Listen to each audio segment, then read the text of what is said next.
teman-teman perwakilan pekerja PT Freeport. Silakan. Ini siang, siang saya. Selamat siang Pak Pimpinan dan Ibu Anggota Komisi 3. Perkenalkan, nama saya Jerry Jarangga. Saya dari Papua dan karyawan Freeport. Mungkin izin yang mulia saya mau sampaikan ucapan terima kasih yang sebesar-besarnya buat Bapak-bapak dan Ibu-ibu Komisi 3 yang hari ini terima kami untuk bisa sama-sama lakukan RDPU hari ini. Kami mungkin kalau bisa diizinkan saya sampaikan bahwa kami sudah bersurat berapa kali ke Komisi 3 dari 2000. Jadi kejadian yang kami dua duduk dengan Bapak Ibu hari ini itu sudah terjadi dari 2017. Ada kejadian besar yang tersembunyi dari mata minta maaf saya ralat pemegang kebijakan di negara. Ada kasus besar yang terselubung dan tersembunyi dari mata masyarakat, Pak. Ada ratusan orang yang meninggal karena dampak daripada operasi Freeport di Timika.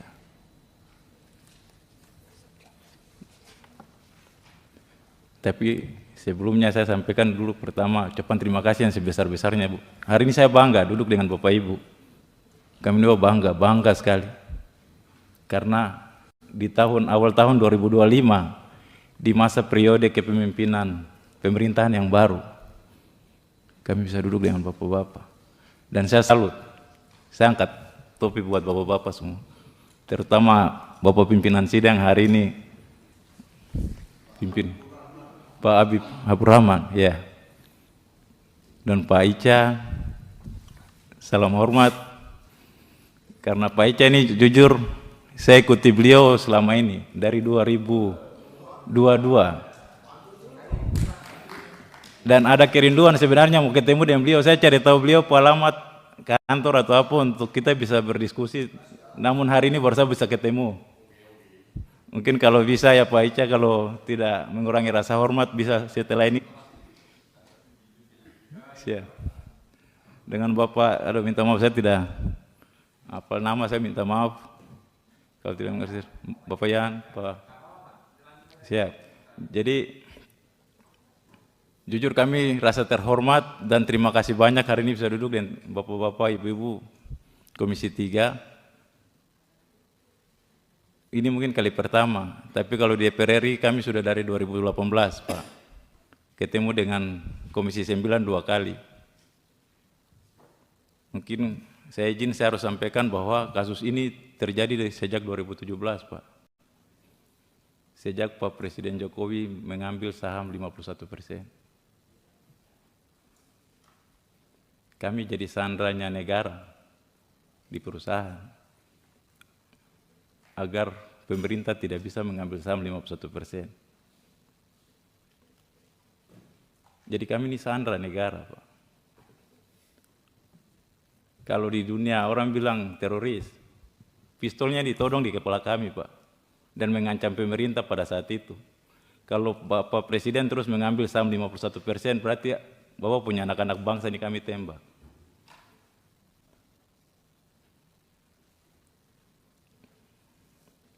Jadi 51% Indonesia ambil itu ada korban ribuan jiwa yang terlantar, Pak. Bahkan ada yang meninggal dunia.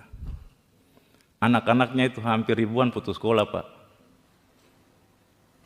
Mungkin minta maaf saya tidak paparkan secara kronologis, tapi saya akan cerita secara garis besar kejadian yang sudah terjadi sekitar 8 tahun. Hampir masuk 8 tahun, tinggal berapa bulan 8 tahun, Pak. Tidak pernah temui ujung temunya. Jadi sampai hari ini kami duduk itu sudah banyak ribuan anak-anak putus sekolah, Pak. Tidak bisa melanjutkan pendidikan. Ada yang meninggal dunia karena tidak bisa berobat. Pimpinan sidang, Pak Ketua, izin kami dari kejadian pelanggaran norma kerja ini itu berujuk kepada pemutusan BPJS. Jadi Freeport meminta ke BPJS untuk memutuskan semua akses pengobatan, biaya kesehatan terhadap pekerja yang melakukan. Jadi ini mogok kerja, Pak. Kami melakukan mogok kerja sejak 2017.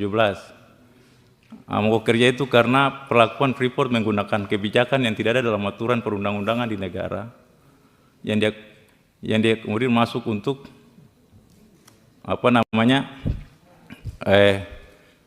mengintimidasi kita di sana. Jadi Pak, sejak terjadi bulan April mogok kerja itu, di bulan Mei 2017 juga Freeport mengajukan surat ke BPJS untuk mengeluarkan semua pekerja yang ada di dalam mogok kerja untuk tidak mendapat layanan BPJS, sehingga dampak daripada itu ada ratusan orang yang meninggal dunia, Pak, karena tidak bisa berobat. Jadi sampai saat ini sudah ada ratusan, bahkan kami sudah tidak tahu berapa lagi jumlahnya, karena semua sudah pulang kembali ke daerah masing-masing untuk melanjutkan hidup. Dan ada yang meninggal di daerah-daerah mereka. Jadi ada layanan BPJS, Pak. Yang saya mungkin perlu tanya di sini, Pak, layanan BPJS itu diperuntukkan buat siapa, Pak? Kalau buat rakyat, kenapa Freeport yang notabene penanam modal di perusahaan asing, yang menanam modal di Indonesia, khususnya di Papua, bisa semena-mena memutuskan layanan BPJS? Dari pemutusan itu dampaknya itu banyak yang diusir dari rumah sakit, Pak, karena tidak bisa menggunakan layanan BPJS-nya.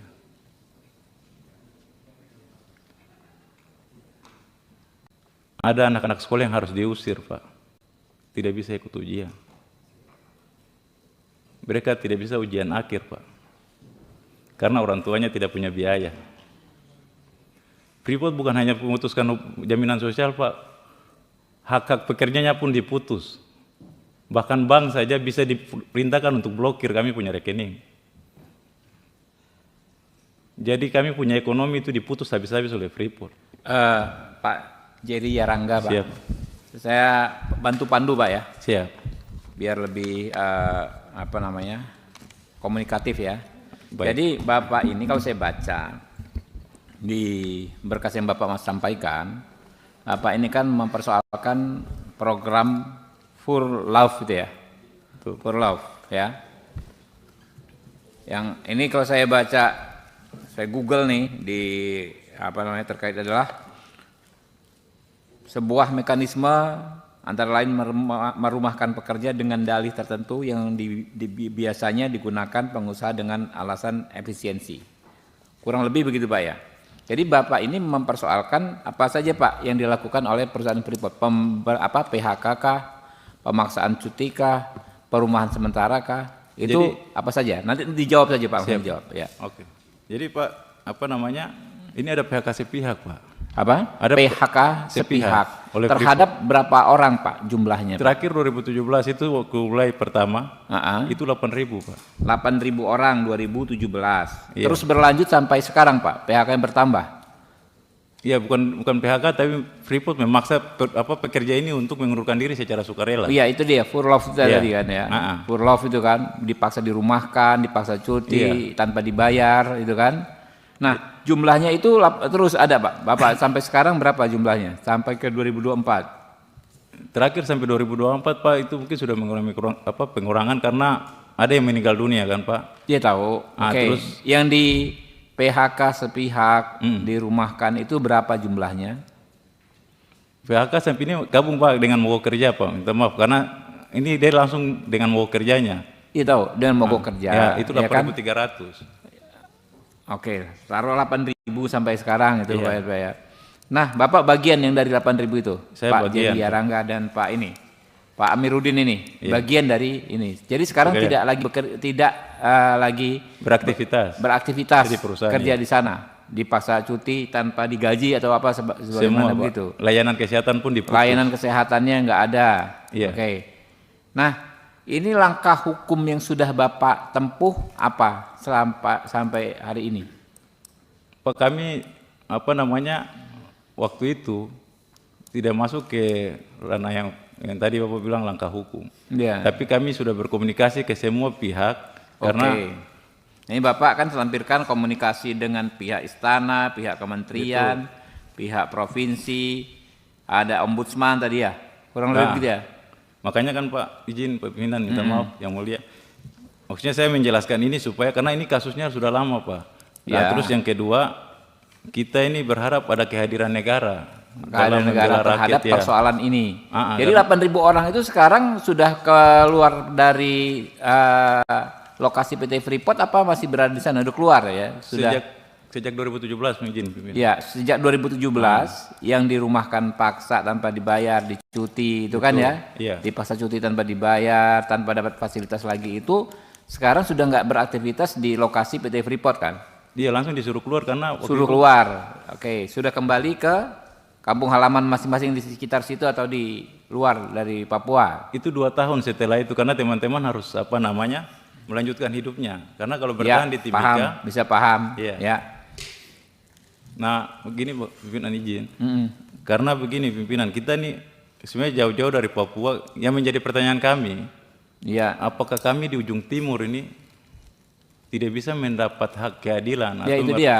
Untuk nanti kita sama-sama memperjuangkan keadilan untuk Bapak. Kami perlu penjelasan yang lengkap, Iya. ya nggak terlalu panjang dan detail. Nah ini Bapak sudah sampaikan tertulis, cuma memang masih kurang menurut saya nanti kurang detail di sini, ya kan ya nanti Pak, ya.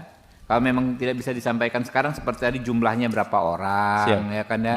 Kemudian klasternya seperti apa, berapa yang dipaksa dicutikan sepihak tanpa dibayar, berapa yang langsung di PHK, itu kan kita perlu angkanya Pak. Baik, Nah nanti mungkin bisa koordinasi juga dengan bagian sekretariat Komisi 3. siap. Ya, intinya kami sudah menangkap maksud Bapak datang ke sini, sudah memahami, Oke. mempersoalkan program Furlov ini ya Pak ya.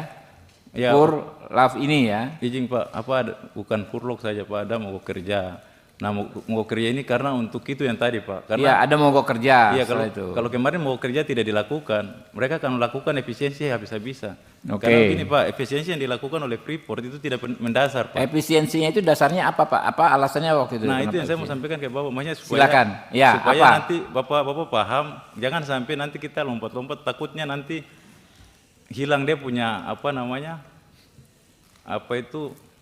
orang bilang bobot dari masalah itu. Dia tahu Pak, apa masalahnya Jadi Pak?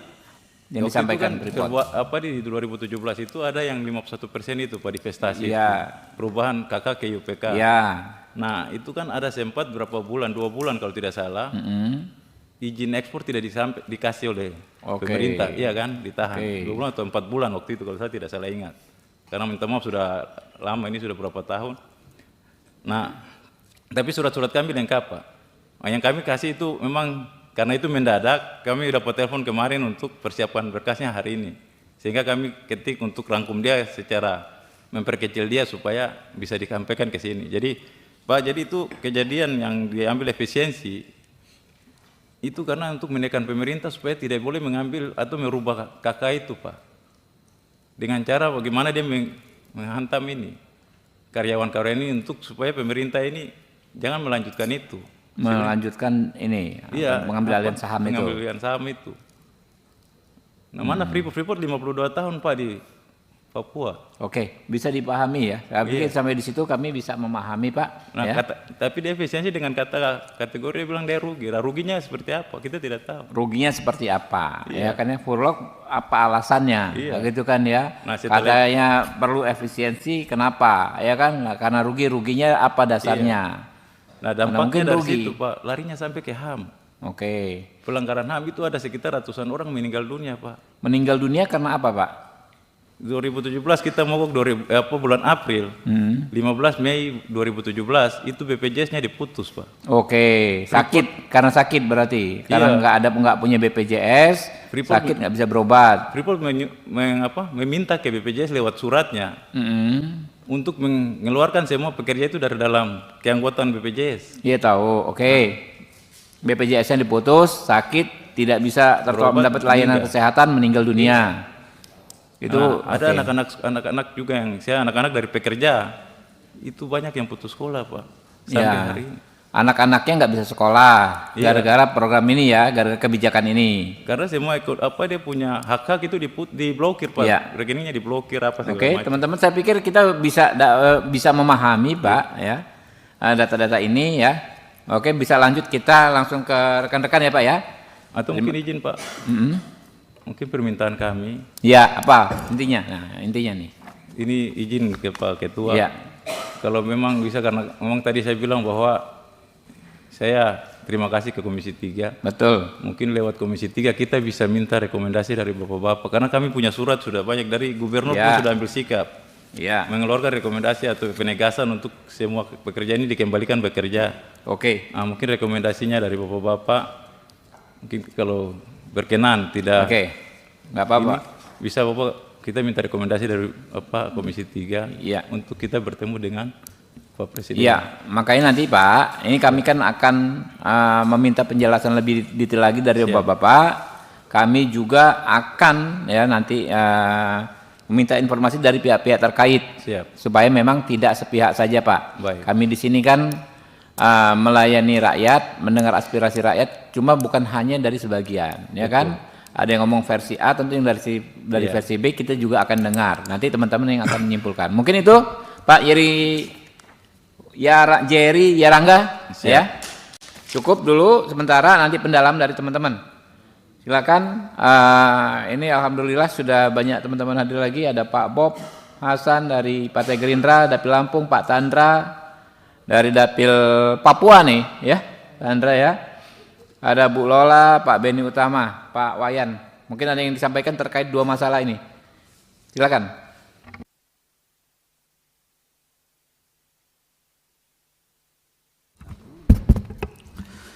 Terima kasih pimpinan. Saya mungkin menarik yang disampaikan Freeport tadi ini. Tadi saya dengar kejadian ini berawal dari perubahan ini ya, dari kepemilikan saham yang mayoritas dimiliki oleh pemerintah dan negara menjadi 51%, sehingga terjadilah hal-hal yang menjadi persoalan bagi tenaga kerja yang ada di Freeport ini. Yang kita, kalau saya tidak salah dengar, perumahan ya, merumahkan tenaga kerja tanpa melalui musyawarah. Ini yang menarik sebenarnya. Artinya karena kebijakan pemerintah, pimpinan, kebijakan yang diambil oleh pemerintah, terutama tentang kepemilikan saham menjadi saham mayoritas, ini berdampak kepada di PHK-nya. Kita berpikir begini, seharusnya pemerintah negara dalam hal ini tentu harus hadir melindungi tenaga kerja kita yang 8.000 ya tadi kalau tidak salah, yang di PHK tadi. Dari 2017 barangkali perjuangan ini sudah dilakukan oleh teman-teman kita ini kemana-mana. Barangkali ini tingkatnya barangkali tentu tingkat kepala negara barangkali yang bisa. Karena bagaimanapun seharusnya kalau saham kita mayoritas, manajemennya kan tentu juga harus kita bisa kuasai. Termasuk masalah tenaga kerja ini pimpinan. Saya pikir memang perlu pendalaman tentunya. Tidak hanya sepihak hari ini kita dengar, tentu kita ingin dengar juga dari Freeport, manajemen Freeport bagaimana kondisinya yang sesungguhnya, yang nanti tentu bermuara kepada kepala pemerintahan lah. Dalam hal ini tentu Pak Presiden Prabowo, apa langkah-langkah terhadap tenaga kerja kita, warga negara kita di Papua yang 8.000 lebih ya, yang sekarang tidak jelas statusnya, ya dirumahkan saja. Kira-kira itu barangkali yang pikiran kita sementara. Mudah-mudahan barangkali melalui Komisi 3 nanti Pak Habibur Rahman dan kawan-kawan lain kita bisa membuahkan suatu hal yang lebih jelas mengenai status kawan-kawan kita yang di Furlok ini. Demikian saja barangkali Pak Pimpinan. Terima kasih. Wassalamualaikum warahmatullahi wabarakatuh.